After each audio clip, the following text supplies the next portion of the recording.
Hello, welcome to my channel. I am Dr. Angelina Lee. I am a scholar in Chinese history and coach. As you can see, I am standing by the Yellow River. In Chinese language, we call her Huanghe. This river has cultivated the Chinese people for thousands of years, just like the Nile for Egypt, the Euphrates and Tigris for Babylon. How to understand this river? Collect data on water flow, like how wide it is, how long it winds, and where is her estuary.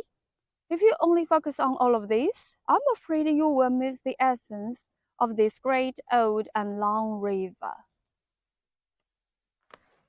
I have to say, this is not just a river trekking through mountains and plains across China from west to east. She just like a sort of a time traveler, passing thousands of years, witness people's laughter and tears, power rise and fall, and even hearing Confucius sigh. Now, let's imagine we all are a grain of sand in a strong current. Please sit down with me and start to listen to stories from other sands. Maybe sad, maybe astonishing, maybe funny, or even maybe horrible. But never be boring, I promise you. The first one we are going to meet must be Huangdi, also known as the Yellow Emperor, the common ancestor of all Chinese people around the globe, a hero in Chinese myth and legend, just like Zeus in the Greek myth. Who is Huangdi, you might ask? Here are two giant persons. Which one is our protagonist today? Okay, let me tell you later, please. Although Huangdi is the first ruler in Shiji, one of the most important history books in China, Huangdi himself remains a mystery even now. Through the following videos, I try to show the myths and truth we have known about this great person. So let's get started on this story from the following questions. Actually, Huangdi was a venerable title instead of his real name. Huang, as we mentioned, means yellow. Di, originally it means a god. Lately means a monarch or an emperor. So probably Huangdi means an intelligent and powerful person, just like a god whose home close to Huanghe, the Yellow River. According to historical record, Huangdi's given name should be Xuanyuan. So this is why in some cases we call him Xuanyuan Huangdi. Huangdi's surname should be Ji. So his full name is Ji Xuanyuan. 3月3生轩辕 is an old folk proverb. It tells us on the third day of the 3rd month in Chinese traditional calendar, Huangdi was born into the world. Based on this old saying, we do know when we should celebrate Huangdi's birthday.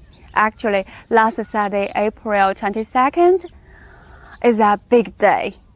Xinzhen, a small town close to Zhengzhou, held a grand ceremony to commemorate Huangdi.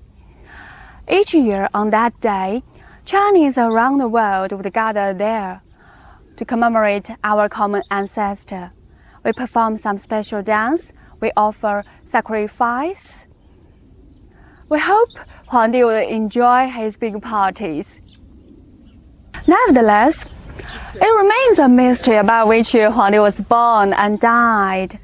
After analyzing a lot of historical record, scholars speculated that perhaps Huangdi lived in the Neolithic age, 5,000 to 6,000 years ago, if he was a real historical personage. Both history works and legends told us that Huangdi's father was a man called Shaodian. In recent years, experts proposed that Shaodian possibly was a tribe instead of just a person. They dwelled alongside the Yellow River and lived on fishing, hunting, and primitive farming. In the 1970s, Chinese archaeologists unearthed a large relic at the east of Zhengzhou, which was titled Dahecun. Da means big, He means river, and Cun is a village. Literally, Dahecun was a village close to Huanghe. Someone claimed that maybe Dahecun was the home of Shaodian's tribe. The experts have discovered carbonized soybeans and millet, a variety of stone tools, bone tools, even a sharp clamp knife. They also found a large amount of pottery, including some exquisite painted pots.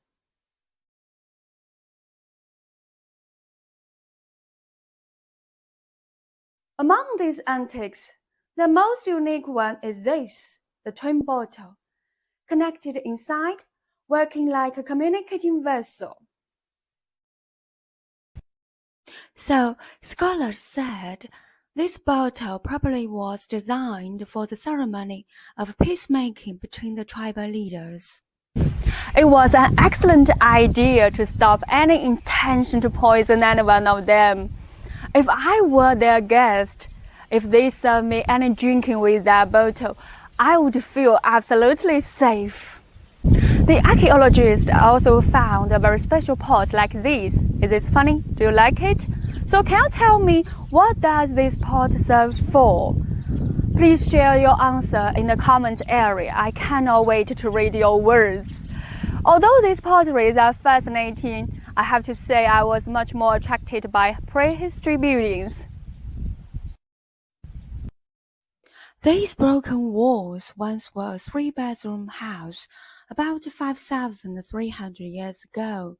Early Chinese people invented primeval reinforced concrete with hay, mud, and long wood to build the main structure of this house.